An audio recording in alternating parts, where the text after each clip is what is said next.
Session du printemps de mars 2018, du 12 au 15 mars au Parlement à Strasbourg.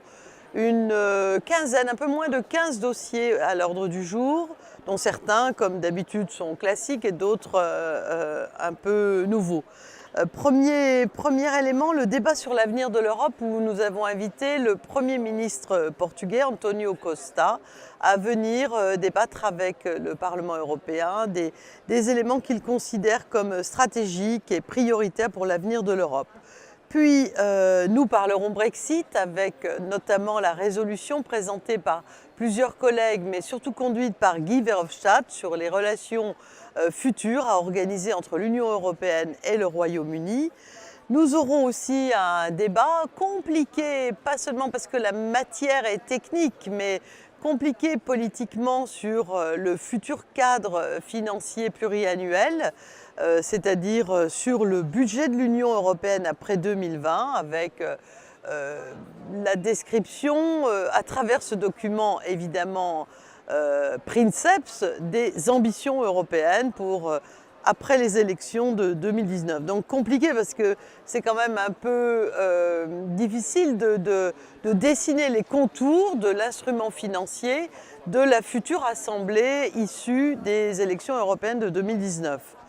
Nous aurons aussi un débat sur la fiscalité des entreprises dans l'Union, comment inclure les entreprises numériques et éradiquer l'évasion fiscale au niveau budgétaire. Débat donc très intéressant. On votera, et moi je voterai en faveur de la candidature de M. Luis de Guindos au poste de vice-président de la Banque centrale européenne, donc un temps de désignation. Puis, dans les dossiers importants, on va adopter, je pense, le texte qui comporte la possibilité pour les Européens de comparer les tarifs de livraison transfrontalier de colis à partir d'une plateforme où vous ne serez pas tenté de ne pas acheter hors des frontières en pensant qu'il va y avoir des frais très importants transfrontaliers. En fait, un système qui permet d'avoir une forme d'harmonisation des tarifs, mais surtout une possibilité pour les Européens de comparer les tarifs d'un colis d'un pays vers un autre pays de l'Union européenne.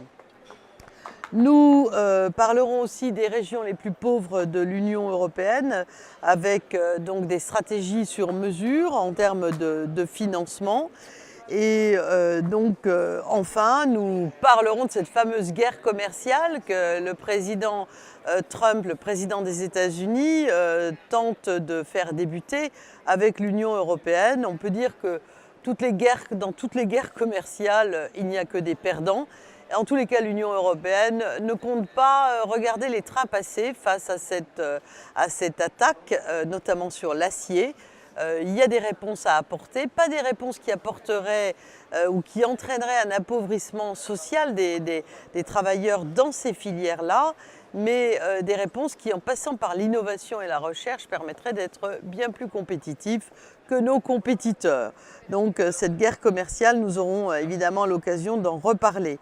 On parlera bien sûr avec Federica Mogherini de la situation par rapport au reste du monde et notamment du massacre épouvantable qui se déroule dans la Ghouta, juste à côté de Damas en Syrie, et également dans le secteur d'Afrine, avec la demande de respecter les couloirs humanitaires, de respecter les décisions et les résolutions du Conseil de sécurité des Nations Unies, en même temps que le cessez-le-feu. Avec Federica Mogherini, nous parlerons aussi de la coopération entre l'Union européenne et Cuba et aussi de la Géorgie. Bon, la Géorgie qui est un pays aux limites des frontières de l'Union européenne, qui a connu beaucoup de soubresauts et qui a besoin, encore une fois, de recevoir une aide financière qui est établie de l'ordre de 45 millions d'euros de l'Union européenne pour l'aider à se stabiliser le plus vite possible. Nous parlerons enfin de de l'assassinat au cœur de l'Europe en Slovaquie de Jan Kuciak et de sa fiancée, qui pose une nouvelle fois évidemment la liberté de la presse et en même temps la sécurité des journalistes en Slovaquie, mais d'une manière générale dans l'Union européenne, puisque cela survient après l'assassinat de la journaliste maltaise qui reste extrêmement présent à notre esprit, journaliste d'investigation.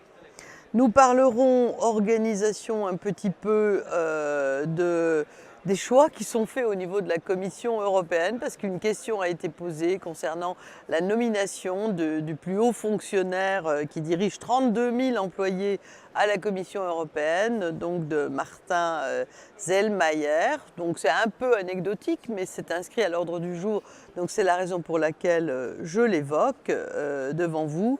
Et enfin, nous aurons, et pendant cette session, des débats sur la protection des femmes, la lutte contre le harcèlement, la lutte contre les violences envers les femmes, à propos de la ratification de la Convention d'Istanbul, qui est une convention signée avec le Conseil de l'Europe et qui n'a pas été signée par tous les États membres de l'Union européenne.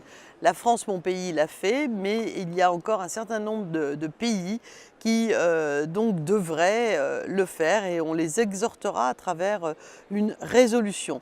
On parlera aussi de la façon d'utiliser les accords commerciaux pour faire respecter aussi aux États avec lesquels nous contractons, nous travaillons, donc le respect des droits fondamentaux des femmes. Et durant cette session, je participerai aussi à un débat sur la liberté des femmes et donc dans le rapport avec les médias au sens large, également aussi les réseaux sociaux.